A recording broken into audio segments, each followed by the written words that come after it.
Before we talk about raised beds, planting in the ground, or what kind of soil you should be using, I want to start by resetting the way we think about soil in the home garden. Because for so many gardeners, soil is the thing that feels the most overwhelming. And I hear it all the time. People ask if they bought the right soil, if their soil is good enough, or if they have to completely replace their soil before even planting. And I want you to know right from the start that soil is not something that you have to have perfect before growing food.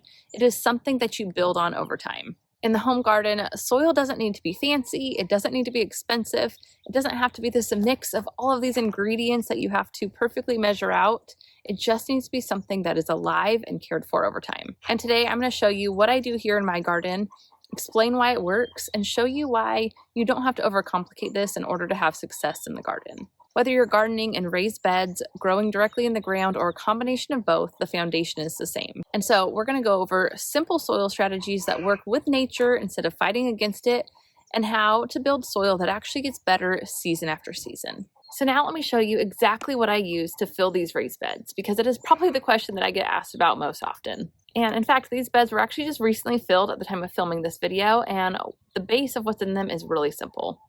I used bulk topsoil, compost, and a little bit of earth medicine. And as far as ratio goes, it's probably about 70 to 75% topsoil, about 20 to 25% compost, and then just a little bit of earth medicine sprinkled in. And that's it. There's no premium raised bed mix, no expensive potting soil, and no complicated recipe. The topsoil is what gives us structure, it gives the plants minerals, and it gives the roots something really stable to grow into that holds on to moisture, doesn't dry out, and doesn't break down over time. And the compost is what brings in life. It adds nutrients, organic matter, and the biology that plants need to thrive. And that's also where the earth medicine helps out. The earth medicine adds in some beneficial microbes and some of the nutrients that helps get your plants off to a great start. And when you combine these ingredients right from the start, you end up with a mix that drains well, holds on to moisture, and supports healthy roots right from the start. So for those 6 new raised beds that I just recently filled, I ordered about 10 yards of bulk topsoil, which obviously ended up being way more than we needed, but that was the size of the dump truck. It was somewhere between $200 to $300. And then I spent about $100 on bagged compost from our local nursery. But here's the really important thing to understand. This is not something that I'm ever going to have to do again. Of course, I'm going to add a little bit of compost each season to replenish the soil, but I'm never going to have to start from scratch. When you fill your raised beds with something like raised bed mix or potting soil, those materials continuously break down and you have to replenish constantly. And they also don't hold on to moisture quite as well. They dry out really fast, and it doesn't really give you the structure that plants need to successfully thrive.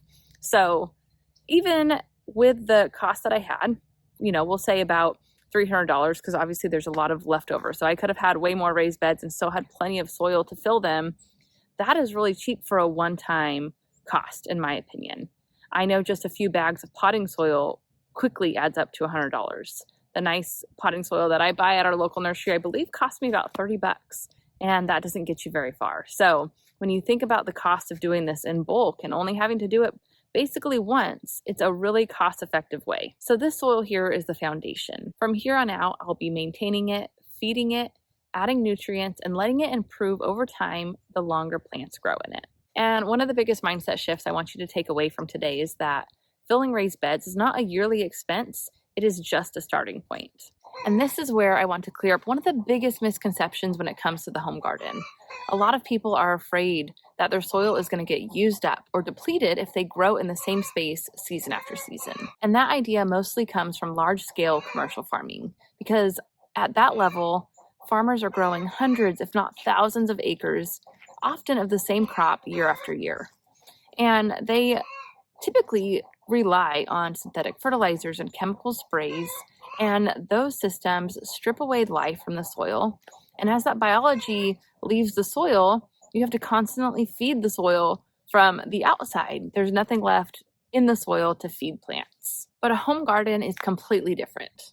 We're working on a small scale, we're growing a wide variety of plants, and we actually have a much easier time growing in a regenerative and organic way that supports soil life instead of harming it.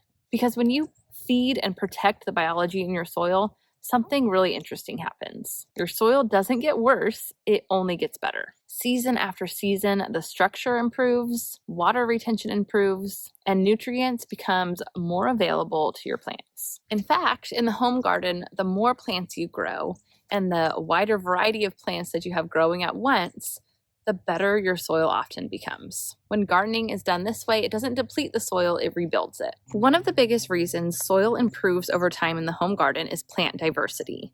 Every plant interacts with the soil a little bit differently. Different plant families feed different communities of soil microbes through their roots, and those microbes help make nutrients available to plants. When you grow a wide variety of crops, especially from different plant families, you're supporting a much broader, healthier soil ecosystem. And this is why practices such as companion planting are so beneficial for the home garden. When you grow different crops together, you're increasing plant diversity, and that plant diversity helps support a healthier soil ecosystem. But now I want to touch briefly on crop rotation because advice regarding crop rotation gets tossed around the internet frequently without much context. So, crop rotation was originally developed for large-scale farms that were growing the same crop year after year on hundreds, if not thousands, of acres. And in those scenarios, crop rotation can be really beneficial. However, in a home garden, we're mixing different plant families together, we're adding compost, and we're actively supporting soil life. And so in a scenario like this, crop rotation is not always necessary. For example, I've grown my tomatoes in the same space since 2019. I have a permanent cattle panel arch, and so ideally I want them to stay in the same space, and every single year my tomato harvest has improved. Because the arch is permanent, I'm not moving the arch around, I'm not moving the plants around, and I'm not replacing the soil. Every year at the beginning of the season, I simply add a fresh layer of compost, and that's it. And if we think about this in relation to growing fruit trees in a home orchard, we don't rotate our fruit trees. And we don't assume that the soil is unhealthy because of it. And those fruit trees are there in the same space every single day for years and years. And so the important thing to realize is that annual crops don't deplete the soil after being grown in an area for just a portion of the year. And so now I know you might be thinking that maybe crop rotation isn't necessary for soil health, but it is necessary for pest and disease issues. But when it comes to pests and diseases in the home garden, moving a crop a few feet one way or the other, or from one raised bed to the next, doesn't really prevent the issue. Many diseases are spread through the air via wind or via rain, and so if the conditions are right, you can't really prevent that disease even if you were to move your crops around. And the same goes for pests. They don't just suddenly stop showing up and affecting a certain crop just because you move from one bed to the other. And in a small garden space, having healthy soil and healthy crops is far more important than trying to move your crops around each season. In the home garden, healthy soil and plant diversity is far more powerful than strict crop rotation rules. And as a bit of encouragement, pests often show up on our plants when our plants are struggling or when they're stressed. And so what that means is that pests are not usually the problem. They're usually the sign of an underlying plant condition. And so when we focus on building healthy soil, our plants grow stronger and they are more resilient. And that doesn't mean that we're never going to see pests show up in the garden again, but it often means that we'll have fewer issues and our plants will recover much quicker. And so now I want to shift our attention to in-ground gardening, because once you understand that soil can be built and improved over time, in-ground gardening gets a whole lot easier. And so here are my in-ground rows. I have my big cattle panel arch to the one side. I have some rows behind me. Things are a bit of a mess right now because at the time of filming, we are in January, so there's not really much going on in the garden, but the principles are all still the same. So one thing that I often see is that container and raised bed gardening is really pushed on gardeners. And in many ways, it's a great way to garden. But that doesn't mean that in-ground gardening doesn't or shouldn't exist. In fact, I almost think it's something that we've forgotten how to do because we're constantly being sold to. And the sad thing is it makes a lot of gardeners feel like they can't be successful if they don't buy that fancy raised bed or those expensive containers filled with expensive potting mix. But that just isn't the case. And so while containers in some scenarios or raised beds can be a great option, and it's something I also use, they are not required to be successful. People have been growing food directly in the ground for generations and generations. And if you think about the farmers who feed the world, They are not growing in containers or in raised beds, they are just growing directly in the ground. And the same is true for fruit trees, shrubs, and flowers. We often plant those just directly in the ground and we don't really think twice about it. And there's no reason our veggies or herbs are any different. And so just remember that soil might start out compacted, lacking nutrients and biology, but that does not mean that it can't be improved. It just means that it needs to be fed and supported. When we stop thinking of soil as something that needs to be replaced, and instead something that has to be built upon, it gets a whole lot easier and a whole lot less expensive. And if we look back in history, we can see just how normal it was to grow food directly in the ground. Because about 80 to 100 years ago during the World Wars, families across the US grew victory gardens.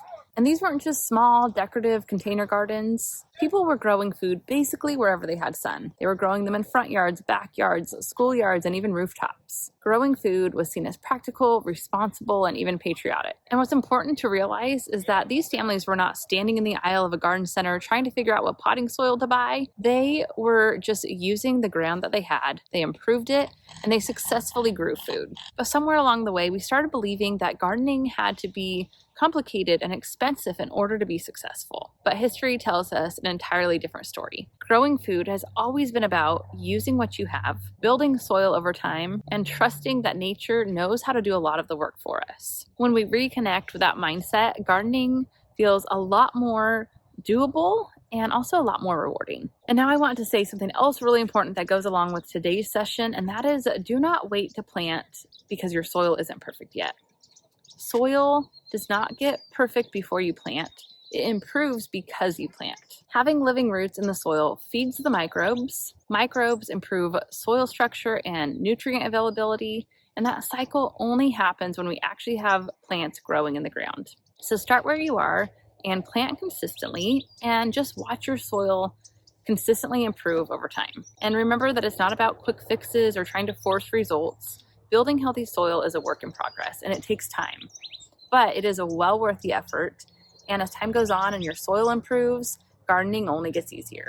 I've also put together a free guide for you called From the Ground Up, Simple Soil and Garden Foundations. It includes the key takeaways from today's presentation, plus links to the planning tools and soil resources that I personally use and recommend. And so don't forget to grab your free guide below. Start where you are, plant what you can, and watch your garden and your soil get better season after season.